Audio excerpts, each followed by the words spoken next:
Well, guys, what can I say? Today's house is another crazy, crazy treat for everyone. And it's one that I saw because Baltimore Alarms and Fans did this already on his channel, but I mean, like I said, it's just, I couldn't pass this up. So, we're just going to get right into it. So, I've kind of been tactically hiding what's in the living room here, but if we go in, yep, it's an ERS, a fully functioning, light bulbs intact ERS. Looks like still going strong on high speed. I don't know if I've ever seen these installed in a house for sale. So that combined with it being in a 3D tour is just crazy. Oh, and it's censored. Let's see if we can see it from over here. Kinda. You get antique brass trim and the amber sideband. These fans are extremely rare, but the ones that do get found are usually in this sort of combination. Although as more get found in the years that pass, the mold kind of breaks for that, but that's the most I've seen. Funny install out the window is, I don't even know if that's installed correctly or if it's just a fan I've never seen before, but that just looks weird. I don't think you can actually go outside in this tour, but there's that. And this is a very 80s kitchen. Whoa, did not mean to go that far.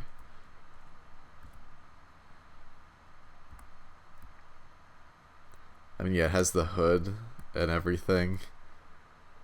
That's a really cool stovetop. There's no fan in here, but I still figured this was worth showing.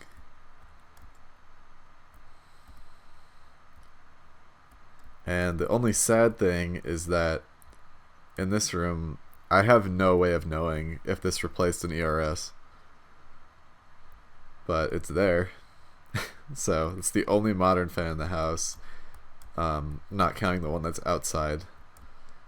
I did say in the house for a reason. But other than that, that's pretty much all there is for the first floor. So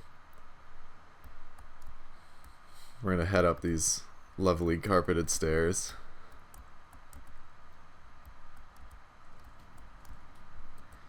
Into this bedroom where you can see it's another one. We can get a much better look at the actual design of this.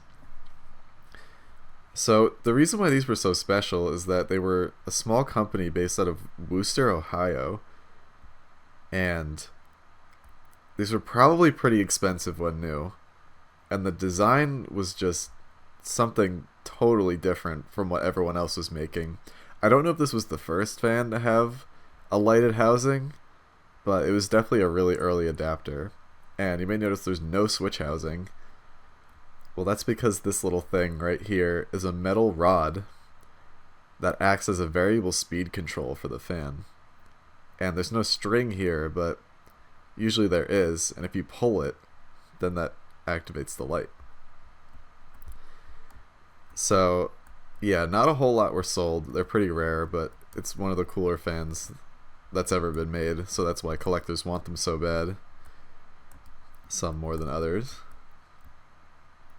But yeah, also very powerful, and came in a lot of different variations because it was a glass company, I believe. And they do use rubber flywheels, which normally they don't break, but they might be getting to the point now where ones that do still exist are starting to break or get brittle anyways. But as if that wasn't enough ERS, there's two in the master bedroom.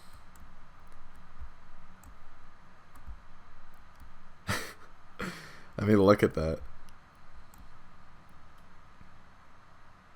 That is just crazy to see.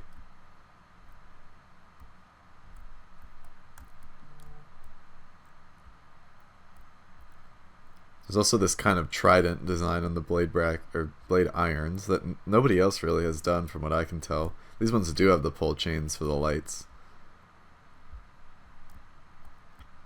And somebody bought this house just back in September, so the fate of these will be unknown, I guess. Can we stand anywhere else? This house kind of has limited spots where you can stand and look. I think there's only that one in that room. But yeah, that is the full upstairs from what I can tell. And I just can't get over that. 4 in one house. I've never even seen 1 in one house. Actually, that's a lie. There was one a very long time ago. I didn't find it myself, but somebody else found, I think in Illinois or Michigan, I'm not sure. But this definitely just takes the cake. So yeah, it's a bit of a shorter one, but that's really all there is to see.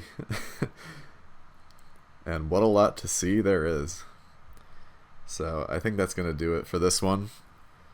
So stay tuned for more of these, because I keep finding fans in houses. Thanks for watching.